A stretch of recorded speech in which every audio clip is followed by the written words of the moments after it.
En este vídeo se va a tratar, dentro de lo que es el derecho de familia, pues el matrimonio, el concepto de matrimonio, su naturaleza, los sistemas matrimoniales, el sistema matrimonial español y sus vicisitudes, los esponsales, algunos requisitos de fondo y formales, la inscripción y prueba de matrimonio civil, etc.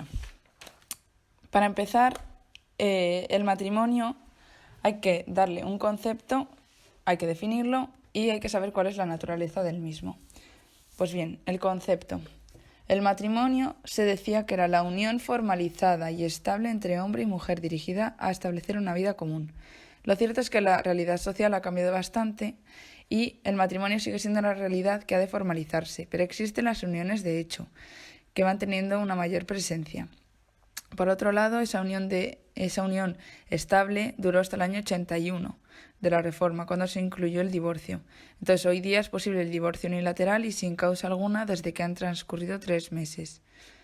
Por otra parte, ha desaparecido esa idea clásica de que tenga que ser un matrimonio entre hombre y mujer.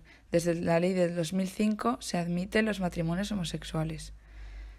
Por tanto, el matrimonio hoy en día se dice que es una relación jurídica que determina un entramado de situaciones que el ordenamiento establece de la existencia del vínculo en las cuales imperan las relaciones personales, hay imperatividad, mientras que en las relaciones patrimoniales cada vez hay una mayor posibilidad de ejercitar la autonomía de la voluntad. ¿Cuál es la naturaleza del matrimonio? Pues lo cierto es que hoy en día para hablar del contrato hace falta consentimiento y para contraer el matrimonio esto está bastante modulado porque su objeto está predeterminado por el Código Civil. Consiste en consentir lo que el Código Civil establece por derecho del matrimonio. El consentimiento matrimonial viene prefigurado por los derechos y obligaciones que aparecen en el Código. Por otra parte, además, la idea de contrato choca con la idea de divorcio unilateral. Pensar que un contrato puede disolverse sin razón alguna, es evidente que cuando se consiente nadie piensa que el matrimonio debe durar solo 3 meses. Esto parece incompatible con pensar que es una relación contractual. En tercer lugar, esa posibilidad de ruptura unilateral no genera el incumplimiento, es decir, no genera responsabilidad alguna. Además, parece desde fuera que la ruptura debería ser objeto de resarcimiento, pero esto no es así. ¿Por qué? Porque priman a la libertad individual. Todo esto es contra la idea inicial del matrimonio como relación contractual. ¿Cuáles son los sistemas matrimoniales que existen?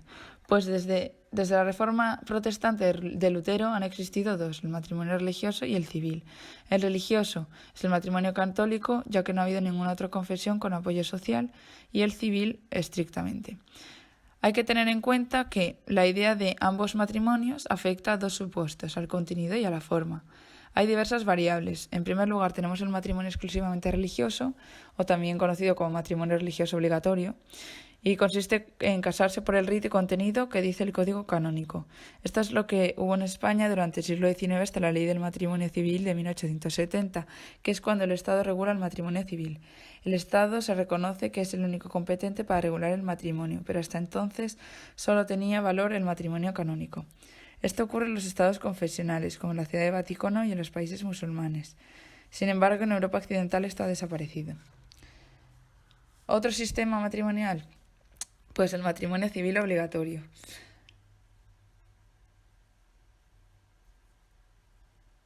Las religiones en este matrimonio civil obligatorio no tienen esa importancia. El Estado asume un matrimonio regulado por el Estado tanto en su forma como en su contenido. Por otra parte, el matrimonio civil facultativo consiste en que en España no se ha producido en ningún momento, pero consiste en que se puede elegir entre matrimonio civil o religioso. Por otra parte, el matrimonio civil subsidiario es otro sistema matrimonial. Este es el que ha persistido en España hasta la Reforma del 81. Solo pueden celebrar matrimonio civil aquellos que no practicasen la religión católica. Dicho de otro modo, solo podrían contraer matrimonio civil aquellos que no profesaran la religión católica, pues los que la profesaban tenían que acudir al matrimonio religioso. Y el último es el matrimonio civil obligatorio con formas religiosas válidas, admitiendo la forma canónica. Existe en España en la actualidad. En España puedes utilizar cualquier forma, no solo la católica, puedes utilizar la forma de otras religiones siempre y cuando estén reconocidas, pero el contenido está regulado por lo civil. ¿Cuál es el sistema matrimonial español y sus vicisitudes? Pues hasta la Ley de Matrimonio Civil de 1870 esto era así, tanto forma como contenido eran canónicos, es decir, matrimonio religioso obligatorio. Sin embargo, luego apareció el matrimonio civil obligatorio, la forma y contenido civil. Sin embargo, el matrimonio civil no admite todavía el divorcio. La ley de 1875 plantea el matrimonio civil subsidiario, que consiste en que se puede celebrar el matrimonio conforme a la regulación civil solo si no era católico. Durante la Segunda República llega el matrimonio civil obligatorio y reguló el divorcio. Tras la Guerra Civil, pues Franco empieza a derogar todo esto y los matrimonios civiles se consideran inexistentes, ni los divorcios celebrados en su aplicación. Esto llevó a un montón de situaciones difíciles de resolver porque dejaban sin efecto muchos matrimonios y divorcios producidos en los años previos. Durante la dictadura franquista, formalmente el Código Civil seguía permitiendo los matrimonios civiles para los que no profesasen la religión católica, pero nadie se atrevía a decir que no eran católicos porque había que presentar prueba de ello, la prueba de catolicidad, y se consideraba un tanto peligroso. Por tanto, había matrimonio civil subsidiario, pero en la práctica se consagró el matrimonio religioso obligatorio. Esto se fue poco a poco flexibilizando, sobre todo con la llamada Ley de Libertad Religiosa de 1868. Y en este momento bastaba con la prueba de la catolicidad e ir al párroco a decir que no eras católico. Más tarde ya no era el párroco, sino que se convirtió en una mera manifestación. Y ya en 1876, ante el encargado del registro civil, decías que no eras católico y estaba. ¿Qué ocurre hoy en día? Pues que el matrimonio es un matrimonio civil y si bien se admite la forma canónica o de cualquier otra confesión reconocida por el Estado. Se generaron dudas. ¿En cuanto a qué? En cuanto a si se admite el matrimonio canónico, pero también en cuanto al contenido. El problema eran los 14 años del canónico y los 18 años de civil. ¿Era íntegramente o en forma religiosa pero con los presupuestos civiles? Esto generó muchos debates, pero se aclararon, diciendo que los requisitos para que el Estado admita su matrimonio tienen que ser los del Código Civil. Se requiere un expediente ante el registro civil. Los esponsales. Los esponsales se regulan en los artículos 42 y 43 del Código Civil. Se trata de la promesa de futuro matrimonio. Es una institución que ya se conocía en derecho romano. Es una promesa cierta de matrimonio hecha por un mayor de edad. No obliga a contraer matrimonio y no cabe exigir el cumplimiento. Juega la libertad personal. No se puede reclamar ningún resarcimiento, por ello con carácter general. Entonces, en primer lugar, el matrimonio no produce obligación de contraerlo ni de cumplir lo que se hubiera estipulado. No se admitirá a trámite la demanda en que se pretenda su cumplimiento.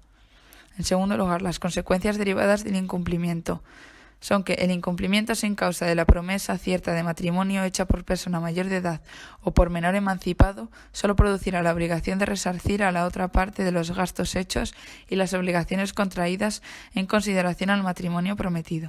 Esta acción caducará al año contado desde el día de la negativa a la celebración del matrimonio. En definitiva, se restringe la indemnización que se produce a cargo de quien rompe el banquete, traje de novios. Quien rompe sin causa de eso debe resarcir esos gastos. Si me llego a casar a esa responsabilidad civil, que aquí se dice expresamente, no existe porque ya se han casado. Entonces, lo que hacen es esperar 3 meses para divorciarse en vez de incumplir la promesa, porque en ese caso puede que haya que pagar gastos, pero en el divorcio no. ¿Cuál es el matrimonio civil? Con sus requisitos de fondo y formales, la inscripción y prueba de matrimonio civil. Vamos a ir paso por paso. Primero, los requisitos de fondo.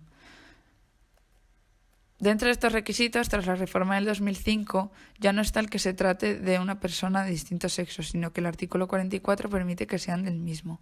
Aquí se habla de la capacidad y consentimiento, así que en primer lugar hablamos sobre la capacidad, que contiene el código algunas predicciones. Por ejemplo, el artículo 46 dice que no pueden contraer matrimonio los menores de edad no emancipados. Aquí hay un círculo vicioso, pues la emancipación produce la mayoría de edad, de modo que podrían casarse emancipados de 16 años, porque con la emancipación testimonial se adquiere la mayoría de edad. hay que ser mayor de edad para poder casarse. Segundo, tampoco los que estén ligados por vínculo matrimonial. No se puede asumir la bigamia, es un delito. Los modelos de otros países donde se admiten poligamias están expresamente prohibidos. En tercer lugar, estar anteriormente casados sin haber disuelto dichos matrimonios. Cuarto, los parientes en línea por consanguinidad o por adopción, ni tampoco los colaterales por consanguineidad hasta tercer grado, de manera que dos primos sí que pueden casarse. Desaparece con el vínculo el parentesco por afinidad. Quinto, los condenados por haber tenido participación en la muerte dolosa del cónyuge o persona con la que hubiera estado unida por análoga relación de afectividad a la conyugal. En tiempos remotos había bastantes prohibiciones. Y por último, el artículo 48, admite la dispensa de la muerte dolosa. En cuanto al consentimiento, es bastante debatido. El objeto no tengo por qué precisarlo porque es lo que dice el Código Civil. El problema es que siempre se ha planteado en ese sentido algo relativo a la capacidad necesaria para emitir el consentimiento, las condiciones en las que se puede emitir, sobre todo refiriéndonos a personas con discapacidades intelectuales.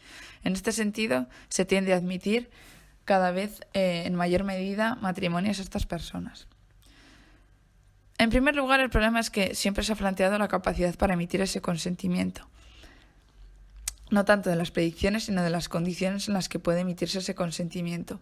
La idea ha sido una tendencia a admitir el matrimonio de esas personas con alguna anomalía psíquica y se toma alguna prevención. Se valora el expediente matrimonial. En el artículo 56 aparecen las prevenciones. Es el médico el que dice que una determinada persona no se puede casar. Lo que se intuye es que, en el fondo, si el juez o notario o el secretario judicial ante el que se va a celebrar el matrimonio intuye que no se va a dar un consentimiento válido y para ello tiene que recabar el informe de un médico para ver cuáles son las condiciones psíquicas para casarse. Se necesita, por tanto, el dictamen médico cuando se advierta de algún tipo de anomalía psíquica. Pero no está del todo claro qué condiciones tienen que cumplirse para considerarse que una persona es capaz de prestar consentimiento válido. Por otra parte, no pueden estar puestas las autolimitaciones. No hay matrimonio sin consentimiento matrimonial. Pero en el consentimiento no se puede condicionar. En segundo lugar, los matrimonios simulados son aquellos que se celebran con una finalidad distinta a la que naturalmente se busca. Por ejemplo, quieren buscar un beneficio o obtener la nacionalidad, etc. La tendencia natural era que si la simulación se producía solo por una de las partes, se ha tendido a admitirlos porque una de las personas había expresado consentimiento válido y por eso se admitía el matrimonio. Y además se podían separar cuando quisieran. Y se solía excluir cuando las dos partes buscaban expresamente unas finalidades distintas.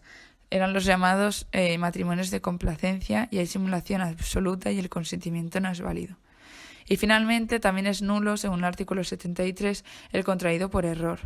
Esto era complejo y todo esto ha quedado diluido por el divorcio a los 3 meses. ¿Cuáles son los requisitos formales? En primer lugar, el expediente prematrimonial por el funcionario competente. En él se debe acreditar la capacidad para emitir un consentimiento libre. Puede existir matrimonio sin expediente, por un lado, si se trata de matrimonio secreto, y también si hay un peligro de muerte de alguno de los cónyuges. Sin embargo, es poco habitual. El segundo requisito formal es el consentimiento libre y coherente. Todavía sigue habiendo matrimonios secretos, pero están destinados a personas que pensaban que estaban casados, pero en realidad no, y también hay peligro de muerte de alguno de los cónyuges, pues también se admitía estos matrimonios secretos. Se recomienda la lectura del artículo 51 del Código Civil y también la forma de celebración que se regula en el artículo 62 del Código Civil. Después destaca el artículo 66 y 68 del Código Civil con obligaciones y deberes de los cónyuges y por último destacar que cabe el matrimonio apoderado, pero solo uno de ellos, al menos uno de los contrayentes, tiene que estar presente en la celebración. Y ya el último apartado se trata de la inscripción y prueba del matrimonio civil. La inscripción consiste en la inscripción de este matrimonio en el registro civil y para inscribir el matrimonio, si se celebra ante el notario, pues se lleva la correspondiente escritura pública al registro civil. El Código Civil dice que el matrimonio no inscrito no perjudica a terceros. Si alguien no está casado, pues eso no puede perjudicar al tráfico jurídico a terceras personas, fundamentalmente las relaciones patrimoniales. Anteriormente, a efectos de prueba del Estado civil, se hablaba de la posesión de Estado, desarrollando el papel probatorio a falta de altas del registro civil. Hoy esto ha desaparecido, lo cual no significa que en el procedimiento de afiliación esta posición de Estado sirva para aprobar una concreta afiliación. Hasta aquí llega el final del vídeo.